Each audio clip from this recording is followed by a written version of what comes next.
भविष्यावर बोलू काही या कार्यक्रमात संपदा आणि शरदजी उपाध्ये आम्ही दोघं मिळून सगळ्यांचं मनपूर्वक स्वागत करतोय। मुद्रा विज्ञानावर आपण बोलतो आहोत आणि तुमच्या लक्षातच असेल की आपण एक एक भाग त्याच्यावर विस्तृतपणे बोलण्याचा प्रयत्न करतो आहोत। त्यांची रचना एवढी विविध आहे, त्यामुळे त्यात वैविध्य आहे, त्यातनं काहीतरी सांगायचं आहे, हे सगळं खरं। पण आजचा विषय आहे तो म्हणजे डोळे। विवेकानंदांचं एक सुंदर वाक्य आहे की फुलं का छान वाटतात, कारण ही सुंदर फुलं मनाला उमलवतात।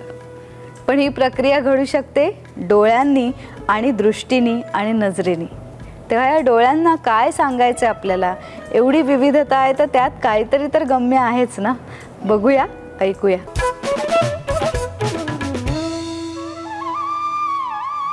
शरदजी, डोळे, कधी भीती वाटते, कधी वात्सल्य दिसतं, कधी करारी वृत्ती दिसते, पण या पलीकडे जाऊन रंगांकडे तुम्ही ज्योतिषी बघता तेव्हा तुम्हाला काय वाटतं? पहिल्यांदा निरनिराळे गाणी लक्षात घे। तुझे डोळे माझे डोळे पाण्याने भरले असे गाणे। डोळ्यात वाचा माझ्या गीत भावनांचे, डोळे हे जुलमीकडे। कितीतरी ह्या डोळ्यांवर असं सगळं भावना अवलंबून ठेवले आहेत। रंगांच्या आधी मी आकाराकडे येतो।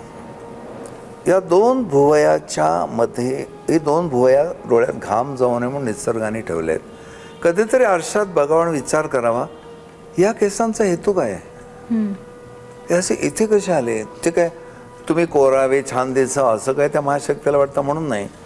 घामामध्ये उत्सर्जन क्रियाती असल्यामुळे कितीतरी द्रव्य जी टाकायची देहाला बाहेर, तीच नेमकी तुमच्या डोळ्यात जाण्याचा संभव असतो।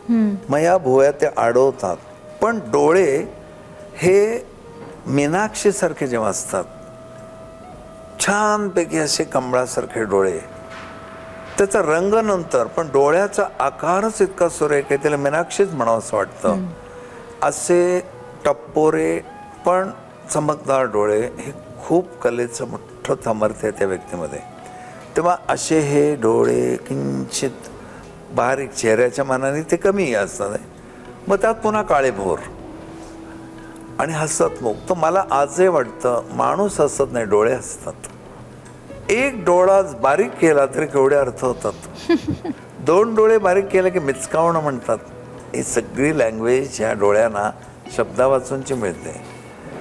असे हे मध्यम आकाराचे मासोळीसारखे डोळे, त्यात काळाभोर रंग असेल, कर्क राशी, कर्क लग्न, लग्नी चंद्र, पुष्य नक्षत्र चंद्र, चंद्राचे लाड सगळ्या शुक्र बुधाने केलेले आहेत।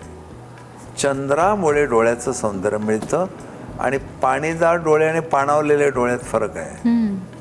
असे काळेभोर मासोळीसारखे पाणावलेले डोळे प्रचंड माणुसकीचं लक्षण। अतिशय प्रेमाने ओथंबलेली व्यक्ती अर्थात बायकांना लाभतील। म्हणून वहिनी, बहीण, आई या सदरात मोडणाऱ्या व्यक्तींचं तसं असावं। पण शेवटी वहिनी म्हटलं कोणाची तरी बायको असणारच ती।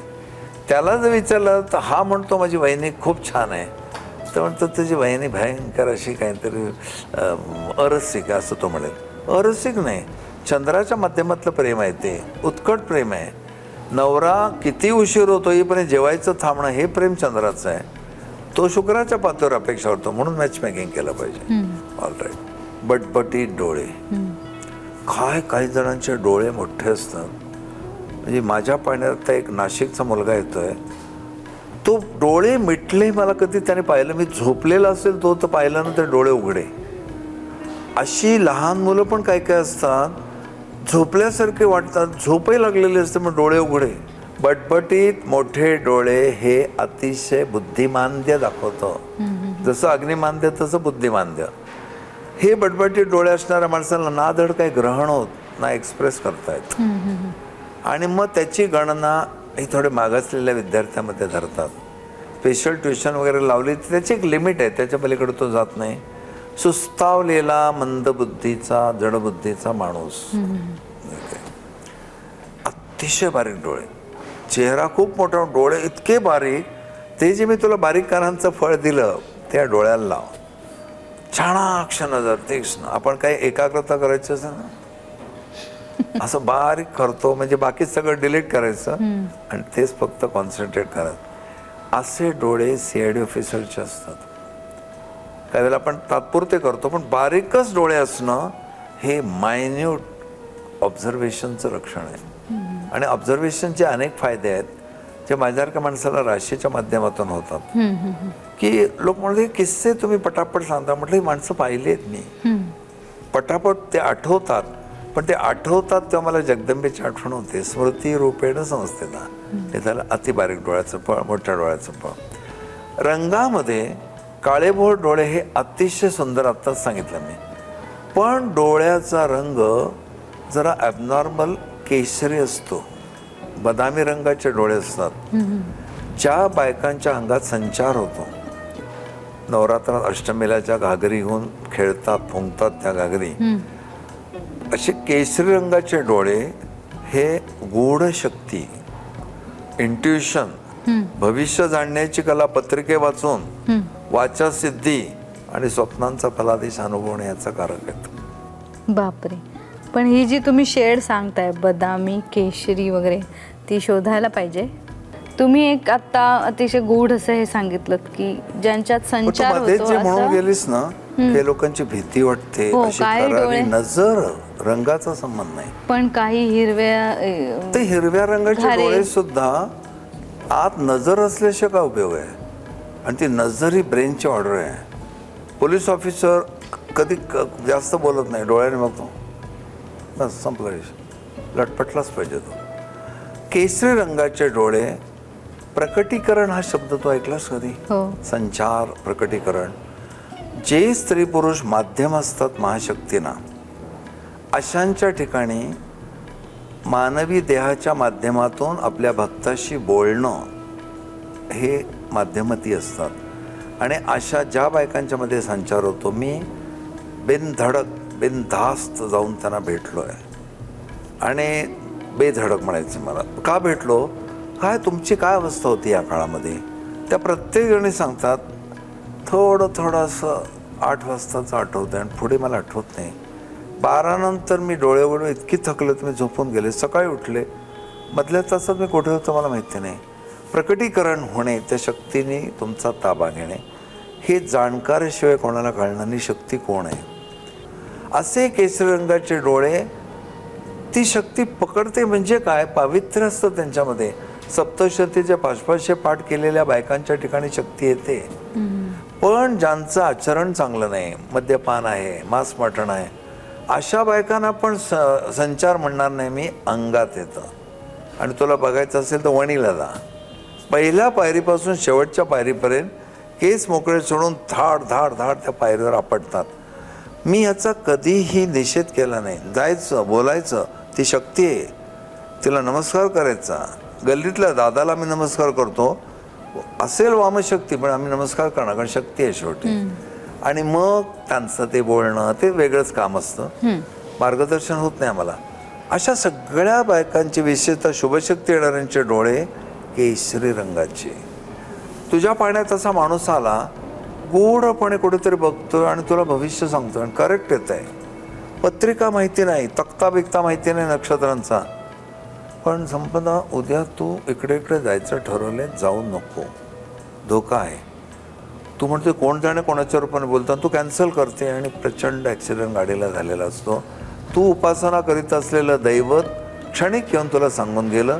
कारण बाकीच्याही भाषा आपल्याला कळणार नाही, आध्यात्मिक वरच्या पातळीच्या लोकांना कळेल. हे केशरी रंगाचे डोळे पाहण्यात आले की ओळख, इथे शक्ती आहे. पण त्यांच्यात प्रकटीकरण झालं नसेल तर नमस्कार करू नये. प्रकटीकरण झाल्याची खूण आहे, त्यांच्या मुद्रा बसणं आणि मान करायचं, म्हणजे दूध द्यायचं किंवा पायावर डोकं ठेवायचं, हे खात्री असल्याशिवाय करू नये.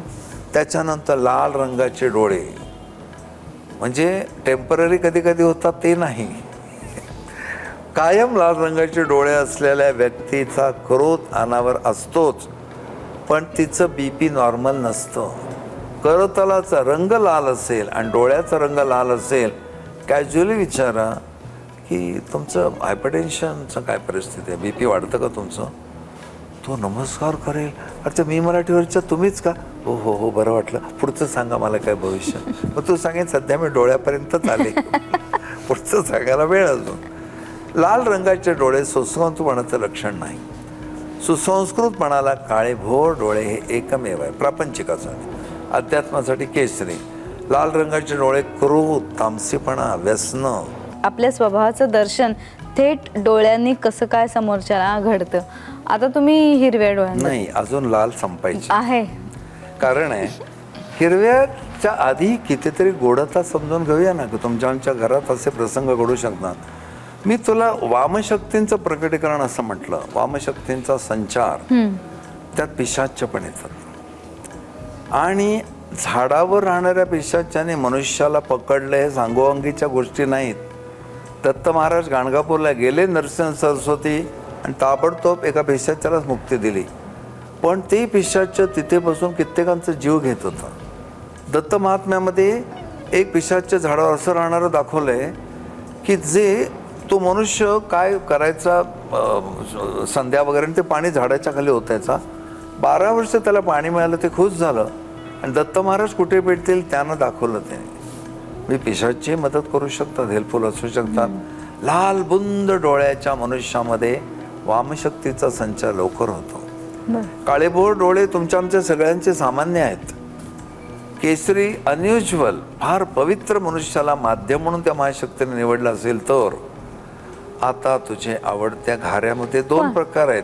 पण हे केशरी आणि लाल रंग कशाचा? त्या बाहुलीचा काय? त्या आपला रंग पूर्ण आपण बुबुळ? म्हणतो बुबुळाचाच असतो. बाहुलियात आहे रेटिना. पण हा जो पांढरेपणा आहे डोळ्याचा त्या रंगात, आमची काळी भोर अशी जी काही गोल त्यातल्या शेड्स, त्याच्या शेड्स. आता पुढे बोल. आता खारे डोळे म्हणतात नॉर्मली हिरवे. निगार सुलताना, आठवते ना, निगार सुलताना नावाच्या नटीचे डोळे, किंवा अलीकडे सागरवट्यासारखे डोळे असं लावून घेणं हे प्रकार बघतो आपण. मुळात ज्यांचे डोळे हिरवे गार आहेत, लाल आपले घारे, अशा व्यक्ती आतल्या गाठीच्या, लिहिताना समास न सोडणाऱ्या, मितभाषी, राजकारणी, प्रचंड उलथापालथ करू शकणाऱ्या, राजकारण म्हटल्यावर आलंच ते, फार डेंजरस डोळे आहेत. स्वार्थी, क्रूर, घातकी असं त्यांचं वर्णन केलंय. हे एकेरी झालं. बाकीचे मग सगळं जुळवून ते सौम्य अधिक होऊ शकतं. पण त्या घाऱ्या डोळ्यावर निळ्या रंगाची शेड येते. सावरकरांचे डोळे, सेनापती बापट, वासुदेव बळवंत फडके, अलीकडचे एक उदाहरण मला आठवते. अशा निळ्याशा डोळ्यांच्या बाबतीत एक रिडिंग असं मिळालंय, सागरा प्राण तळमळला, देशासाठी कुठपर्यंत माणूस जातो. सेनापती बापटांचं उदाहरण घ्या, वासुदेव बळवंतचं उदाहरण घ्या, 1857. हा सगळा भाग पाहता आपण ज्या ठिकाणी जन्माला आलो, जन्मभूमी मातृदेवता, स्वधर्म आपला तात, संरक्षावे निशिदिनी त्यात शिर घेऊन करात. ही तंतोतंत वागणारी माणसं ही आहेत. निळे डोळे दिसले की संसाराला माणूस लायक नाही. मोठ्या माणसाची पत्नी व्हायचं, मोठ्या माणसाची आई व्हायचं तर काय सहन करायला लागतं बायकांना, हे उदाहरण घे. नरसिंह सरस्वती, दत्त महाराजांचं उदाहरण घे. 8 वर्षाचं बालक कारंजा कुठे काशी कुठे निघाले, आईला काय वाटलं असेल. अनवाणी पायाने असं छान फसवणूक केलेलं आहे, नाजूक बालक आपलं चालत चाललंय. म्हणजे मोठ्या माणसाची पत्नी होणं, मोठ्या माणसाची आई होणं सोपं नाही. निळे डोळे, देशासाठी सर्व त्याग करणारी माणसं. एका क्रांतिकारकाचं असं पण वर्णन आहे, तो जानवं काढलं नाही त्याने, तो म्हणा मी ब्राह्मण आहे, काढणार नाही. त्याला जेलमध्ये टाकला होता, त्याचं तोडलं जानवं, त्याच्या घशात नळ्या करून अन्न द्यायचा प्रयत्न, तो मेला, पण त्याने अन्नग्रहण केलं नाही. त्याचं नाव बंगालचं क्रांतिकारक असं नाव त्याचं करून. हे कितीतरी उदाहरणं अशी आहेत. निळ्या डोळे म्हणजे समर्पण करणे, मग देशाला, संस्थेला, कोणाला तो भाग वेगळा, पण मोठ्या पातळीवर समर्पित करणे in the interest of humanity. एवढे कलर्स बोलत असतात. मग ज्याचा डोळ्याचा आकार मासोळीसारखा असून डोळे निळसर आहेत आणि खूप मृदू अशा प्रकारची तो जाणवतो. आता गंगेचं पाणी हे बुबुळांना सुद्धा कधी कधी इजा करू शकतं, पण ते प्याल्यावर तृषा शांती करतं. तसं ह्या डोळ्याच्या आपल्या त्वचेच्या आतल्या भागाचं सुद्धा एक वैशिष्ट्य आहे. मग तुमचे डोळे बारीक आहेत, मासोळीसारखे आहेत, काळेभोर आहेत, केवढे इमोशनल सेन्सिटिव्ह असणार, कर्केचा मीनेचा संबंध असणारच. फार मोठे डोळे आहेत तर लाल लाल आहेत, आधीच आळशी आणि त्यात तामसी आहे, व्यसनी आहे. आणि मग त्याची नजर त्याची जी अवलंबून आहे त्याचा डोळ्याच्या अवयवाशी संबंध नाही, लग्नाशी संबंध आहे. लग्नस्थानी असलेला ग्रह त्याचा जो स्वभाव बनवतो त्या स्वभावाचा करारीपणा, बावळटपणा, प्रेम जे काय असेल ते. मग लग्नी वृषभेचा शुक्र आहे, त्याची नजर काय करारी असेल? तो असं काय छान बघेल ना, मग ते बघू नको रे असं. मधाळ मधाळ सुद्धा जरा ते टाकावंच वाटतं नाव. अरे मस्त असं उत्तेजित करणारी नजर. आणि मग कितीतरी नट्यांना अभिनय करताना हे दाखवता येतं. असं तिरक्या डोळ्याने बघणं, डोळे मोडणं, हिने घायाळ करण्याची तमाशातल्या बायका. फार शिक्षण नसेल पण ज्यावेळेला भोया उंचावून काहीतरी सुचवतात, या भाऊजी हे डोळ्यावर आहे, वरनं बघायचं, त्यांच्याकडे असं बघायचं, डोळे मिचकवायचे, एका ह्याने शिट्ट्या केवढ्या येतात. हे नजरेचा परिणाम. मग असे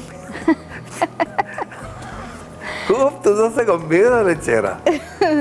नाही काय कधी कधी मी डॉक्टरांच्या मुलाखती घ्यायचे तेव्हा असं वाटायचं ते ज्या रोगाबद्दल बोलतायत तो आपल्यालाच झालाय की काय. तुझे सगळे रंग बदलून घेतले तू आता डोळ्याचे. तसे मी आता अंदाज घेते की नक्की यात कुठल्या ह्याच्यात माझे डोळे बस. तुला सांगतो, तुझे डोळे काळेभोर मासोळीसारखे आहेत. कलावंताला लागणारे आवश्यक डोळे तुझ्याकडे आहेत. आता फक्त चंद्र साथ देतोय का तेवढं मी बघते. आणि या संपूर्ण मुद्रा विज्ञानात असा सगळ्यात महत्वाचा अवयव असं डोळ्यांना म्हणता येईल का नाही सर्वसामान्य? येईल. अंधळा मनुष्य सुद्धा हसू शकतो. अपील होतं का आपल्याला? अंधळा मनुष्य सुद्धा रोमॅन्टिक असू शकतो. डोळ्याशिवाय काय कळणार आपल्याला? त्यामुळे डोळेच महत्वाचे आहे. मग त्या डोळ्यामध्ये आपल्याला दृष्टी दिली आहे जगदंबेने बघण्याची. या देवी सर्वभूतेषु शक्तिरूपेण संस्थिता, ते पण आहेत डोळे. आणि ते बघण्यासाठी लागणारा आतला स्वभाव. पण तुला आणखी एक प्रकार सांगतो, बायका भयंकर चिडतात आणि त्या अपशब्द वापरतात एखाद्या पुरुषाबद्दल. घाणेरड्या नजरेचा माणूस आहे. तिथे रंग नसतो, अभिप्रेत आकार नसतो, बघणं असतं. ते लग्नस्थानातल्या घरावर अवलंबून असतं. फेस रिडिंगला सुद्धा कुबड्या लागणारच ॲस्ट्रॉलॉजीच्या. बरोबर. आज इथेच थांबूया कारण आपली वेळ संपली. प्रेक्षकांच्या वतीने आभार, कारण तुम्ही त्यांचे डोळे उघडण्याचंच काम करत आहात. नमस्कार. जगदंब उदयोस्तु.